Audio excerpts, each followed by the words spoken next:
자, 여러분 안녕하세요. 5월 14일 강의 시작합니다. 자, 오늘부터는 이 L2 러닝에 있어서 소시오 컬처럴 팩터를 보도록 하겠습니다. 자, 오늘은 그 중에서도 이 문화 요인에 대해서 공부를 해보도록 하죠. 우리 이 문화의 특성을 어떤 기준을 가지고 나누는지 먼저 살펴보도록 하겠습니다. 자, 예를 들어서 어떤 나라의 그 문화가 인디비주얼리즘 성격이 강한지 아니면 컬렉티비즘 성격이 강한지와 같이 인디비주얼리즘을 기준으로 한 나라의 문화적 특징을 설명할 수가 있어요. 자, 예를 들어서 어떤 나라가 이 개인주의적 문화가 강한 경우, 예를 들어 스칸디나비아 국가들 있죠? 유럽. 이 스칸디나비아 국가들은 유럽 내에서도 개인주의적 성향이 가장 강한 그런 나라라고 합니다. 이와 같이 이 개인주의적 문화에서 이제 강조되는 것은 이 고유한 생각이죠. 또 의지의 존중입니다.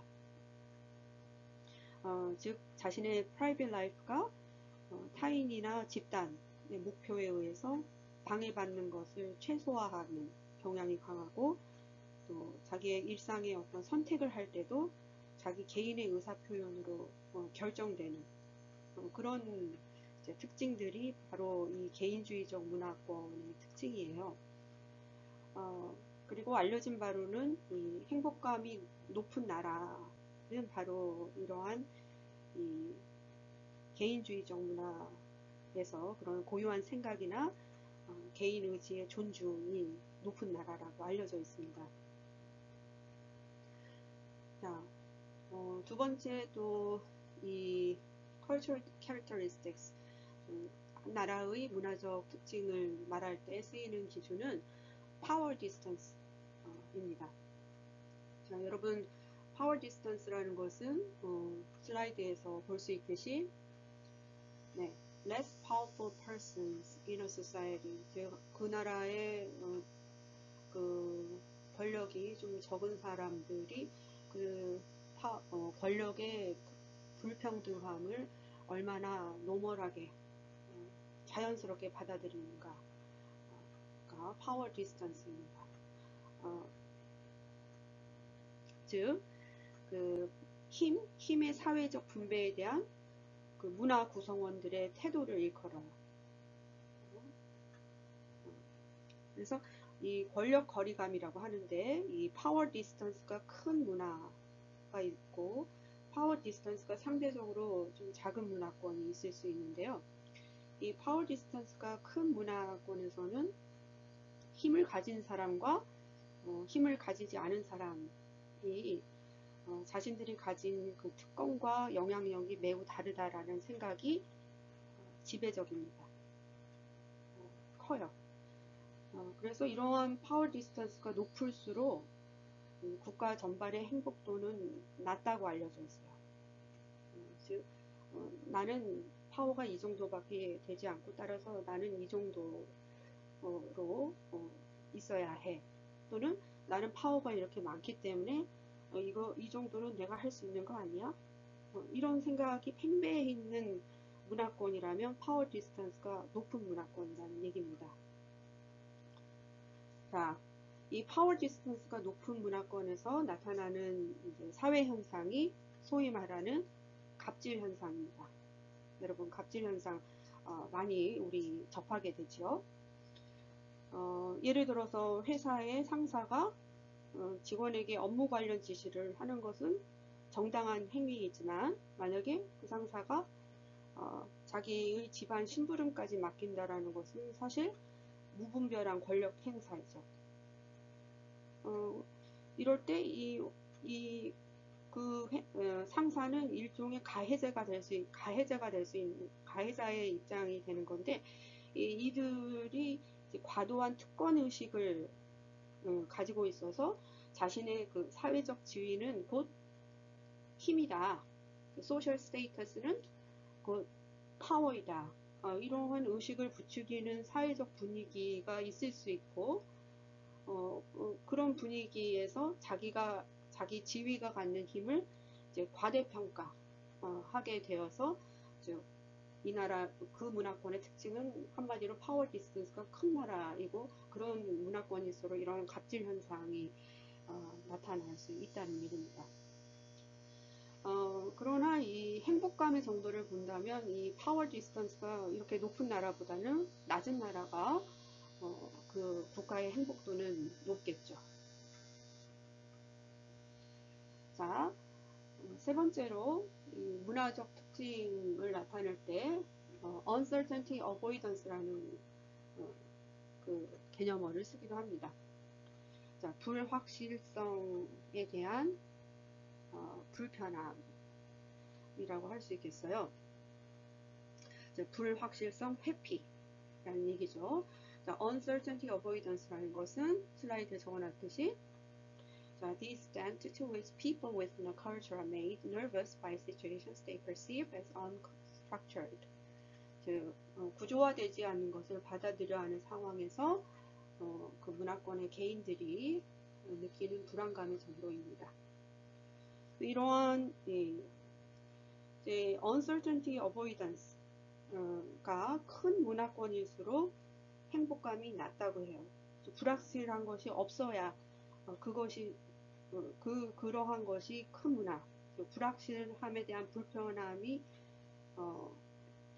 그런 것이 큰 문화일수록 행복감은 낮다고 합니다. 즉 불확실성, 회피 성향이 높은 개인이나 문화는 어떤 상황에서 어떻게 행동하는 게 맞는지에 대한 구체적인 지침을 찾고 만들어요. 자, uncertainty avoidance 성향이 높은 문화권. 높은 문화권에서는 uncertainty한 거를 회피하는 성향이 크기 때문에 어떤 상황에서는 어떻게 행동하는 게 맞는지 그런 구체적인 지침을 찾고 만드는 그런 문화권이 있어요. 자, 하나 예를 들어 보겠습니다. 여러분이 해외여행을 지금은 우리가 갈 수 없죠. 근데 해외여행을 갔더니 식당 가서 어떤 식당에 들어갔어요. 앉아 있는데 식당 웨이터가 어떤 두꺼운 메뉴판을 여러분에게 그냥 주고 가버리면 우리 한국인들은 당황할 수가 있죠. 그 나라 랭귀지도 모르고 그렇다면 무엇을 어떻게 주문해야 할지 눈치를 보게 되지만 누가 딱히 와서 도와주지 않는다. 면은 이제 그런 상황이 있을 수 있고, 반면에 이제 우리 한국 식당에 들어가 봤더니 어떤 식당에 예를 들어 1번 떡만둣국, 2번 비빔국수, 3번 잔치국수 이렇게 딱 써놓고 그 밑에 어떠한 말이 써 있냐면 이 식당 메뉴 가운데 맛있는 순서입니다. 주문 시 참조해 주세요. 이런 문구가 벽에 붙어 있다면 우리는 굉장히 좀 친절하구나 이런 생각을 들 수도 있지만 이것은 지금 말한 uncertainty avoidance가 굉장히 큰 거죠. 즉 규율이나 규칙 비슷하게 제시된 그런 팁입니다. 그래서 우리가 이 문화권의 특징에서 uncertainty avoidance가 좀 낮은 문화권일수록 행복감이 좀 커진다고 합니다. 예를 들어 uncertainty avoidance가 큰 경우를 더 들어볼게요. 조금 전에 메뉴 순서를 일일이 정해준 경우가 uncertainty avoidance가 큰 경우가 됩니다 라고 했는데, 예를 들어 요즘에 우리 공공 화장실 가면 비누가 다 있잖아요. 그랬을 때 만약에 비누로 손 씻는 순서까지 다 적어 놓았다. 그랬을 때 여러분은 어떠한 느낌을 받으세요? 자, 좋다. 이렇게 하는구나. 친절하다. 이런 생각이 들 수도 있지만 이 uncertainty avoidance가 굉장히 높은 문화권으로 해석을 할 수도 있어요. 그래서 우리가 함께 살면서 지켜야 할 일들이 무척 많죠. 맞지만 매사 이렇게 저렇게 하라는 규율이 많을수록 그 효력은 없어진다 라고 또 우리는 이렇게 생각할 수 있어요. 즉 일일이 무엇인가를 uncertainty avoidance를 높여서 모든 것을 확실하게 해주는 그런 사회에 살다 보면 우리가 평생 초등학생 같은 느낌을 받게 되고 개인이 일종의 자유의지를 갖고 산다는 느낌을 갖기가 어려워요. 자, 이상과 같이 지금 어떤 나라의 문화의 특성을 파악할 때는 individualism, power distance, uncertainty avoidance 이러한 기준을 가지고 그 나라의 문화의 특성을 파악하고 또 지금 슬라이드의 제목에서와 같이 행복한 국가의 문화적 특성은 어떤 특성을 가지고 있는가 라고 했을 때 이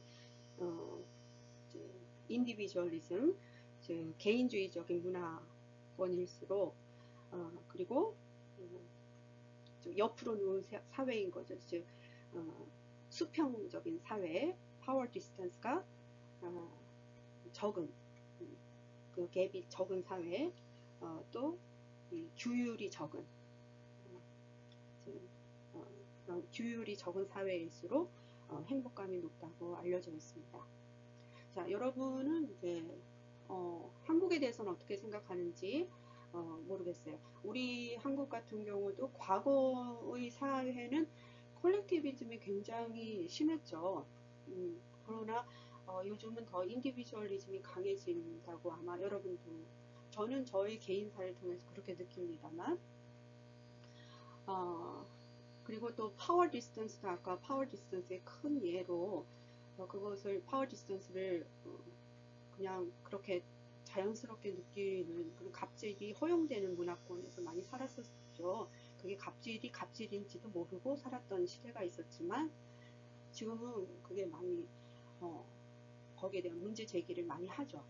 그래서 우리나라도 이렇게 사회의 것들이 많이 변하고 있고 또 uncertainty avoidance도 규율화라는 게 과거에는 굉장히 강했습니다. 그러니까 똑같이 무엇인가 과정을 따라서 하는 것에 대해서 많이 있었는데 그 더 어르신 세대는 더 그랬고요.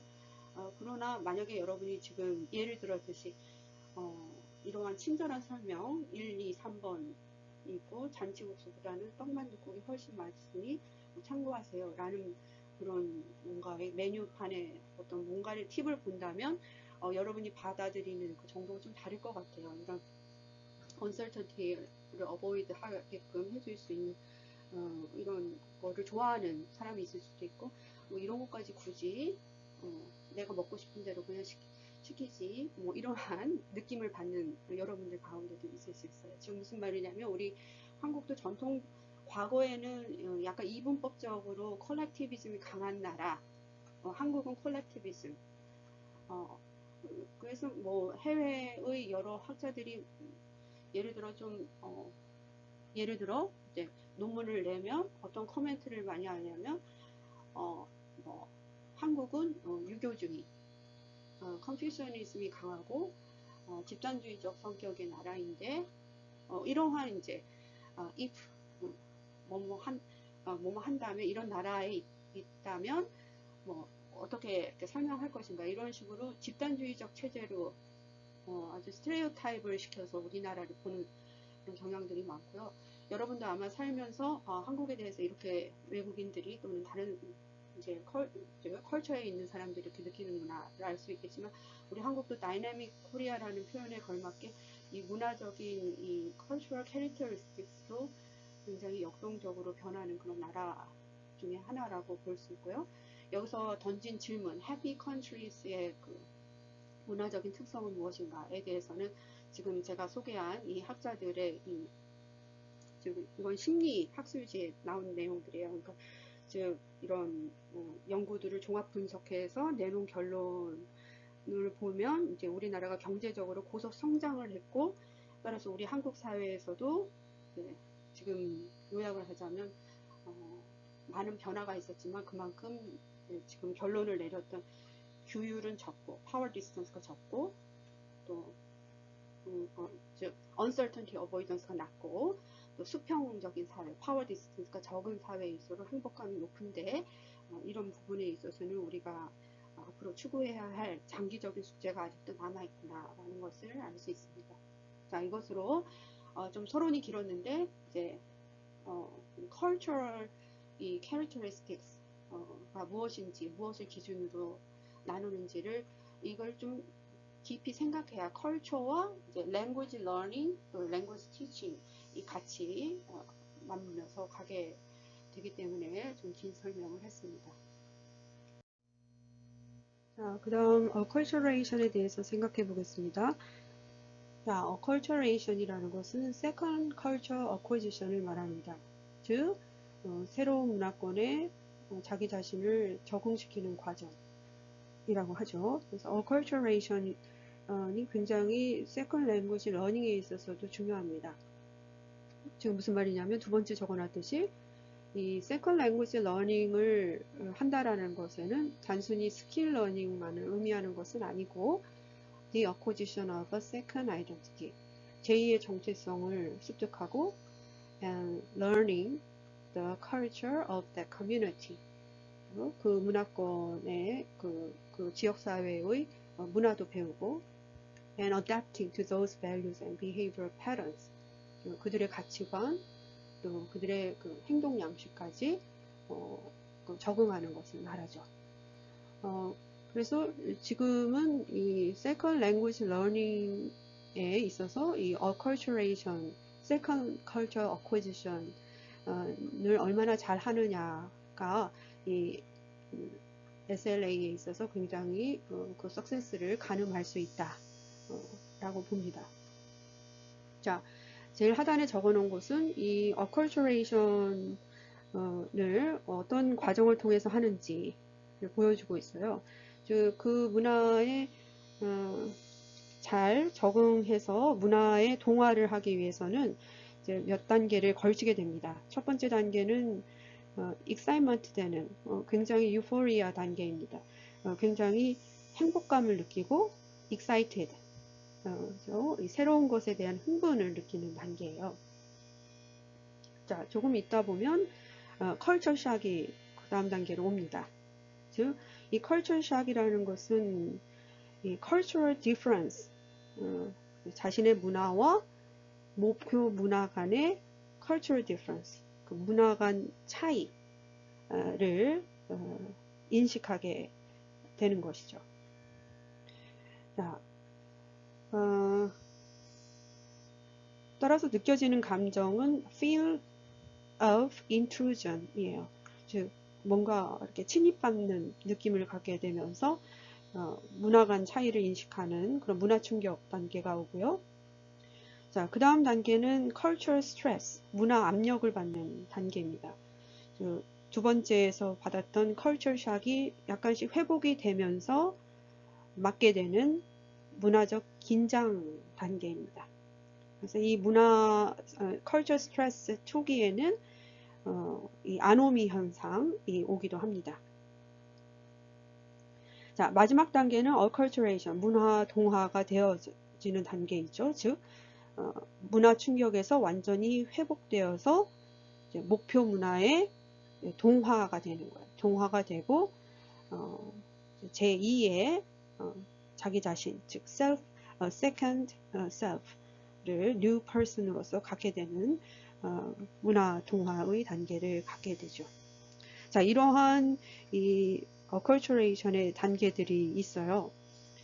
자, 여러분 개인적인 경험은 어떻습니까?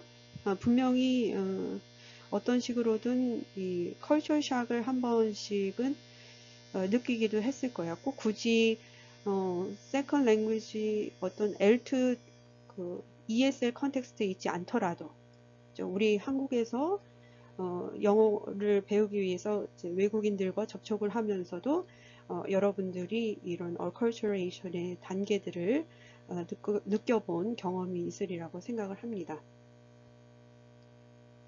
자, 그러면 이 second language learning은 곧 second culture acquisition이라고 할 만한, 즉 acculturation이라는 가장 큰 목표, 가장 큰 특징이며 굉장히 중요한 작업이다라는 것을 보았고, 그러면 이 acculturation에 큰 영향을 끼치는 요인이 무엇인가?